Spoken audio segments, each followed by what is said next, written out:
सामाजिक कार्यकर्ते प्रेमनाथ गणेश दत्तू देवरे, मिशिगन इच्छुक उमेदवार सौ सविता प्रेमनाथ देवरे। ना स्वार्थासाठी ना सत्तेसाठी, मी लढेल फक्त जनतेच्या विकासासाठी।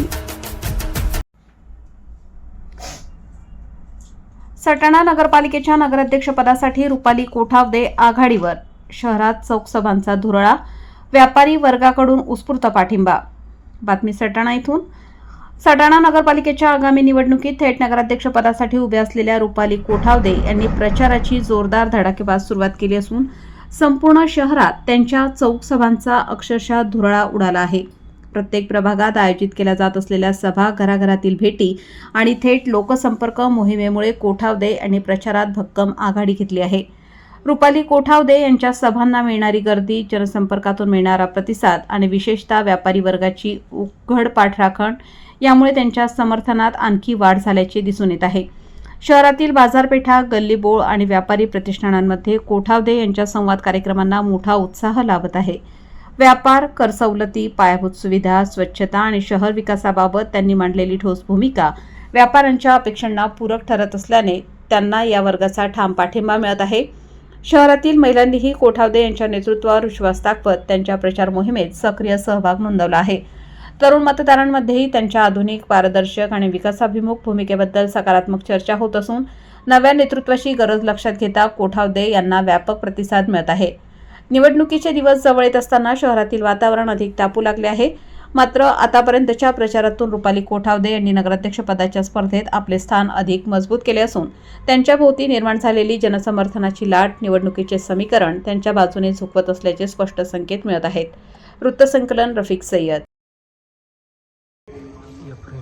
आणि वार्ड क्रमांक 6 या चौक सभेच्या निमित्तानं जमलेले माझे बंधू आणि भगिनींनो, सन्माननीय व्यासपीठ, आता भाषण बरंचसं काही मंडळ मी चौक सभेमध्ये आपल्या जाहीर सभेमध्ये वक्तव्य केलेले। आता खरं सांगायचं झालं, या प्रभागातनं मी सुद्धा एका वेळेला निवडून गेलो। त्यावेळेला या भागामध्ये पाईपलाईन सुद्धा नव्हत्या। मी 6 इंची पाईपलाईन थेट तिथनं तर शिवाजीनगरपर्यंत टाकली। त्यावेळेला हे रस्ते, सर्व रस्ते आम्ही तयार केले होते आणि आज सुभाषबाबा भामरे यांच्या माध्यमातून परत हे रस्त्यांची अतिशय सुंदर अशी बांधणी करण्यात आली। आता जर खरं सांगायचं झालं तर रुपालीचं सिलेंडर आपण का चालवावं आणि या सर्व अपक्षांना आपण का निवडून द्यावं, याला अनेक कारणं आहेत। तर मगाशीच सरळ वहिनी बोलल्या, जर यांनी वरती अध्यक्षपदासाठी यांच्या बाया उभ्या केलेल्या आहेत, मग यांना वार्डात उभं राहायची गरज काय? तात्याला पण उभं राहता आलं असतं त्यांच्या प्रभागात। तिथे काही घरात चालवायचं आहे का? हे कशाला पाहिजे तिथे आपल्याला?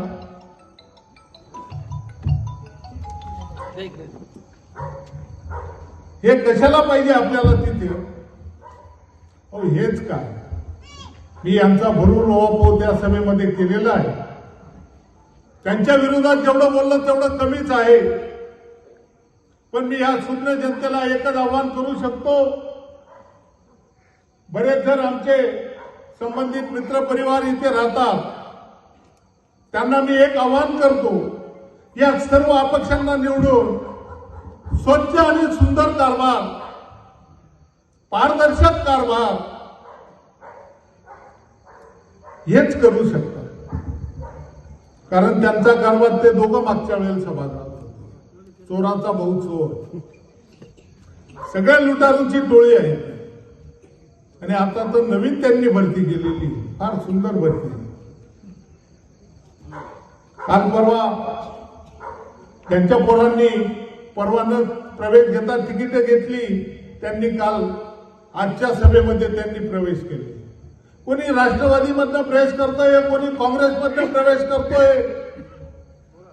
भारतीय जनता पार्टीच्या विचाराचं कोणी नाही. आणि खरं सांगायचं झालं, जर कामच करायची असतील तर आपण आजच्या सभेवर तुम्ही लक्षात घ्या, गिरीश भाऊंची सभा होती, पण त्यांनी आपल्या क्लिपा गेल्यानंतर आणि इथे पोलीस स्टेशनचा रिपोर्ट त्यांच्यापर्यंत गेल्यानंतर त्यांनी येण्याचं टाळलं. त्याचं कारण त्यांना माहिती आहे, रुपाली जरी निवडून आली तर श्रीधर तात्या आणि साहेबू तात्या विकासाच्या कारणाने, जुन्या संबंधाच्या कारणाने हे आपल्याकडे घेऊन येणार आहे. अहो, जिंकणाऱ्या घोड्यावर पैसे लावले जातात. जो जिंकेल घोडा त्याच्यावर पैसे लावले जातात. मग ते का थांबले?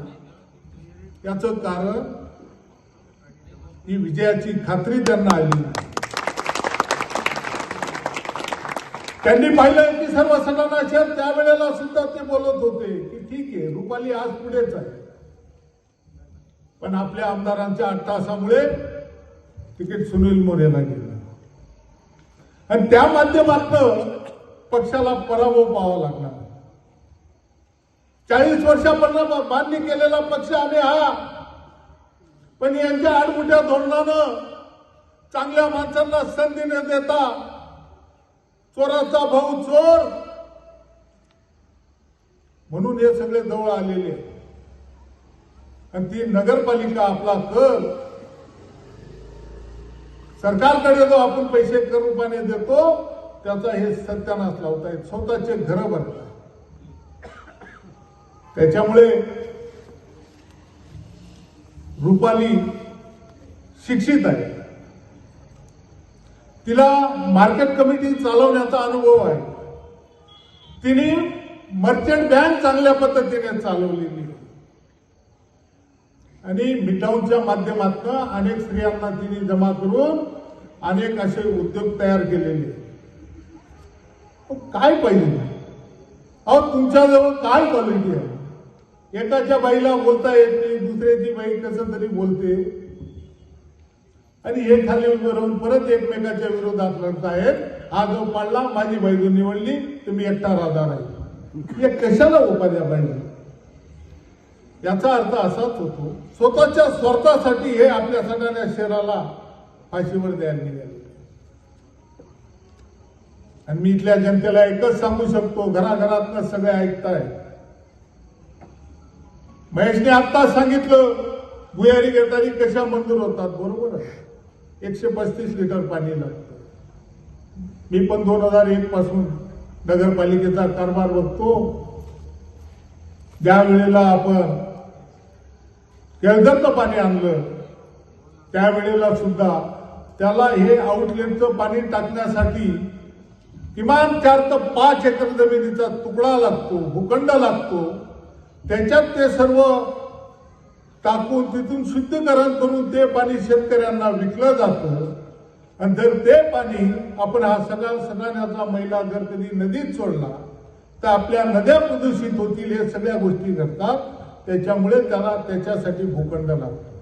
आम्ही त्यावेळेला पण फार फिरलो. आम्ही इकडनं केळझरचं काम चालू केलं होतं.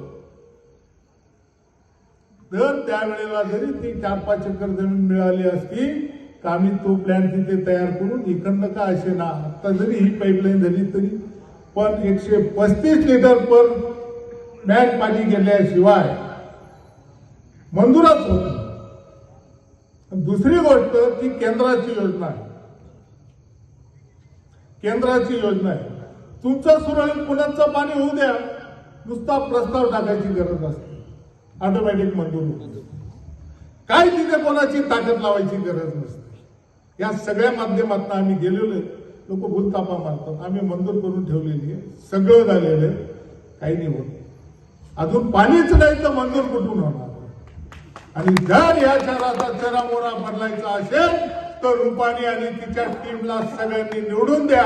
आता एवढे चिन्ह सांगितले, जेवढे अपक्ष दिसतील त्यांच्यावर शिक्का मारा म्हणजे ऑटोमॅटिक आपला पूर्ण पॅनल निवडून येईल. एवढेच तुम्हाला विनंती करतो आणि माझे 2 शब्द संपवतो. जय हिंद, जय महाराष्ट्र.